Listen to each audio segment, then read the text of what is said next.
Good morning, world. 네, 밤사이 일어난 글로벌 뉴스 외신캐스터 정명진 씨와 함께합니다. 어서 오세요. 안녕하세요. 주말 잘 보냈죠? 아, 네. 미세먼지 없는 맞아요. 주말이어서 날씨가 너무나 좋으니까 집안에만 있었습니다. 집안에 있어도 좋은 날씨였어요. 네. 자, 트럼프 대통령의 발언이 주말 내내 화제가 됐습니다. 네, 트럼프 대통령이 지난 22일 이 미국 정부의 추가 대북 제재를 철회했다고 밝혔습니다. 자신의 트위터에서 오늘 재무부가 발표한 대규모 추가 제재에 대한 철회를 지시했다 이렇게 쓴 건데요. 예. 당시 이 말이 나왔을 때 한동안 혼란스러웠던 것이 그날 미국 재무부가 따로 발표한 대북 제재가 사실 없었습니다. 그래서 이게 뭐냐 뭐 얘기가 많았는데 워싱턴 포스트는 아직 미공개된 대북 제재 조치를 철회한 것이다 이렇게 보도하기도 했는데요. 예. 정확히 어떤 제재를 준비하고 있었는지 아직까지 확인되지는 않았습니다. 이 트럼프 대통령의 이런 발언은 이 북한에 대한 일종의 화해의 제스처라는 해석인데요. 백악관 측은 트럼프 대통령이 김정은 위원장을 좋아한다 뭐 이런 식으로 트윗 내용을 설명하기도 했죠. 지난 하노이 정상회담이 결렬된 이후 이 북미 간의 긴장이 고조되어 온 상황에서 이 협상의 판이 깨지는 걸 막고 또 다시 북한과 협상을 이어가겠다 이런 의지를 나타낸 것이라는 관측입니다. 예. 물론 트럼프 대통령의 이런 양보하는 모습은 미국 내에서는 비판이 거센데요. 특히 트럼프 대통령이 철회한 제재 조치가 정확히 무엇인지 이 참모들도 모르고 있는 상황이 알려지면서 이 트럼프 대통령의 독선적인 결정이 외교 노선을 뒤흔들고 있다 이런 지적입니다.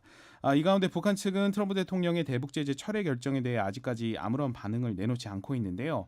이 김정은 위원장의 의전 담당인 김창선 부장이 지난 4월 동안 모스크바를 방문했다가 예. 어제는 블라디보스토크에 간 것으로 전해지면서 이 우방인 러시아와 밀착을 통해 미국을 압박하려는 거 아니냐 이런 해석도 나오고 있습니다.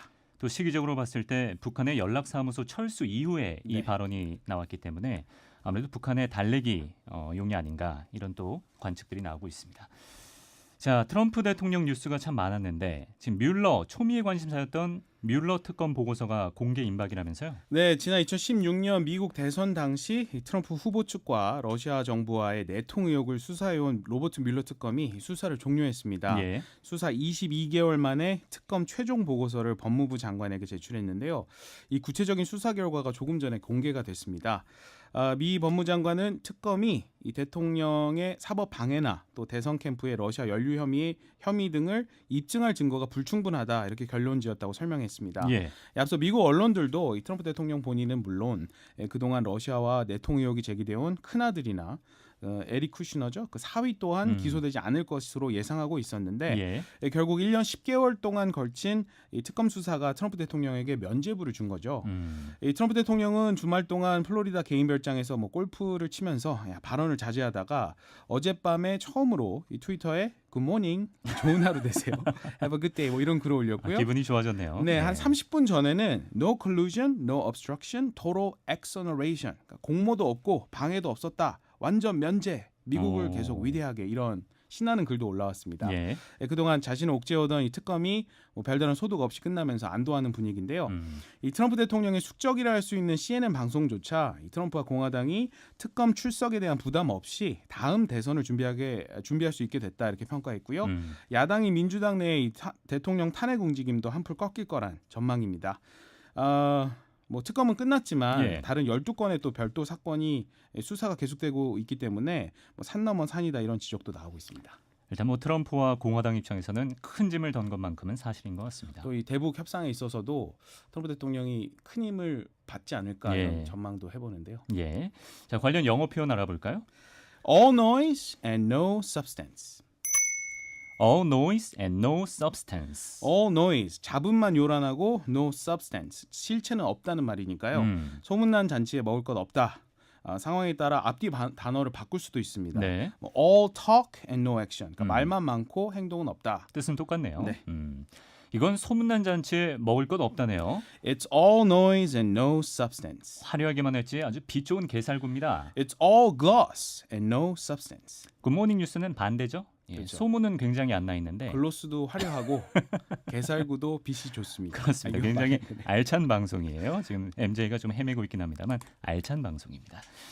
자, 그리고 IS가 시리아에서 사실상 소멸됐다. 또 이런 소식이 전해졌습니다. 네, 순위파 극단주의 무장 조직인 이슬람 국가 IS가 지도상에서 사라졌습니다. 이 미군이 지원하는 시리아 민주군이 IS의 마지막 점령지였던 시리아 바구즈를 탈환한 것인데요. 예. 지난 2014년 오바마 대통령이 이 IS 격퇴 작전에 돌입한 지 약 5년 만입니다. 한때 이라크 그리고 시리아에서 이 대규모 점령지를 통제했던 IS는 지난 2016년부터 패퇴를 거듭해 왔고요. 시리아 동부의 이 마지막 점령지까지 잃게 되면서 하나의 국가를 선언해온 IS는 다른 국제 테러 조직과 차이가 없어지게 됐습니다. 예. 하지만 지도부는 여전히 건재하고요. 또 최근에는 점조직 형태로 운영이 되고 있어서 더 위험할 수도 있다 이런 우려가 나오는데 중동 지역의 정쟁이 심해질 경우 언제라도 IS가 부활할 수 있다 이런 지적입니다. 예. 영국으로 가보겠습니다. 시민 100만 명이 운집한 시위가 벌어졌다면서요. 네, 영국이 유럽연합을 탈퇴하는 브렉시트 문제가 해결될 기미가 보이지 않으면서 영국 시민들이 직접 거리로 나왔습니다. 현지 언론들은 런던에서만 100만 명의 시민이 제2의 브렉시트 투표를 요구하는 시위에 참여했다 이렇게 전했는데 예. 이게 영국의 역대 규모입니다. 이 브렉시트 반대 시위에는 아무래도 유럽연합과 소속감이 큰 20, 30대 젊은 층이 대다수를 차지했고요. 네. 또 최근에 입장이 바뀐 중장년층도 함께한 것으로 알려졌는데요. Put it to the people, 그러니까 시민에게 맡겨라 이런 피켓을 들고 브렉시트를 멈출 것 그리고 국민 투표를 다시 할 것을 요구했습니다. 그 영국 하원도 우리나라 청와대 홈페이지처럼 온라인 청원 페이지를 운영하는데요. 아, 그래요? 이 브렉시트를 취소해달라 이걸 요구하는 청원이 어제까지 480만 명 480만 명. 네, 넘어선 정말 많네요. 상태입니다. 근데 이 두 번째 브렉시트 투표안은 하원이 이달 초에 이미 거부했기 때문에 가능성은 좀 낮지만 이게 최악으로 치닫으면 또 한 번의 옵션이 될 수 있다 이런 관측이 나오고요. 예. 한편 테리사 메이 총리는 이 사임 압력을 계속 받고 있는데 현지 언론은 지난 주말 이 내각 관료들이 메이 총리를 몰아내기 위한 일종의 쿠데타를 세우고 있다고 전하면서 이 메이 총리가 수요일 내에 물러날 수 있다 이런 전망을 전했습니다. 예, 지금 브렉시트 관련해서 영국의 지금 가능한 선택지가 3개로 나오고 있는데 첫 번째는 유럽연합과의 합의문에 근거한 5월 탈퇴 네. 그리고 브렉시트를 더 오래 연기하는 방안이 있고 아니면 4월 중에 이제 노딜 브렉시트까지 3가지로 좁혀져 있다 이런 얘기가 있더라고요. 자, 홍콩으로 가보겠습니다. 지금 새 주택난 해소안이 발표됐다고요? 네, 그 세계에서 집값이 가장 비싸기로 유명한 도시하면 홍콩이죠. 그렇죠. 그 중산층 아파트 평균 시세가 평당 1억이 넘는다고 합니다. 심각한 주택난을 해결하기 위해서 홍콩 정부가 최근 바다 위에 인공섬을 만들기로 했습니다. 아, 그래요. 네, 이 섬의 넓이가 1000헥타르고요. 여의도 3배, 여의도 3배. 네, 축구장 1,300개의 규모고요. 야. 이걸 짓는 데 들어가는 예산만 90조 원에 달하는데 홍콩 정부 재정 보유액의 절반에 달하는 금액입니다. 홍콩 정부는 오는 2025년에 착공에 들어가서 2032년에 입주민을 들인다는 계획인데요. 예. 영국 가디언지는 세계 최대 규모의 인공섬 프로젝트라면서 약 26만여 가구가 입주할 것이라고 전했고요. 이 중 70% 이상이 공공주택이라고 합니다. 예. 하지만 이렇게 주택난을 해소하겠다는 좋은 취지에도 불구하고 예산 낭비다, 또 환경 파괴다 이런 우려도 나오고 있습니다. 예. 관련 영어 표현 알아보죠. Out of your mind. Out of your mind. 네, 마음 밖으로 나간 거니까 너 제정신이냐? 미친 거 아니야? 그걸 어떻게 해? 이런 좀 놀라움을 표할 때 쓸 수 있는 표현이죠. 그게 지금 말입니까? 방구입니까? Are you out of your mind? 요새 정부가 좀 판단이 좀 그런 것 같아요. These days, the government must be out of their mind. 네, 우리 방송 참여해 주시면은 오늘의 영어 표현도 문자로 받아보실 수 있습니다. 지금까지 외신캐스터 정명진 씨였습니다. 고맙습니다. 감사합니다.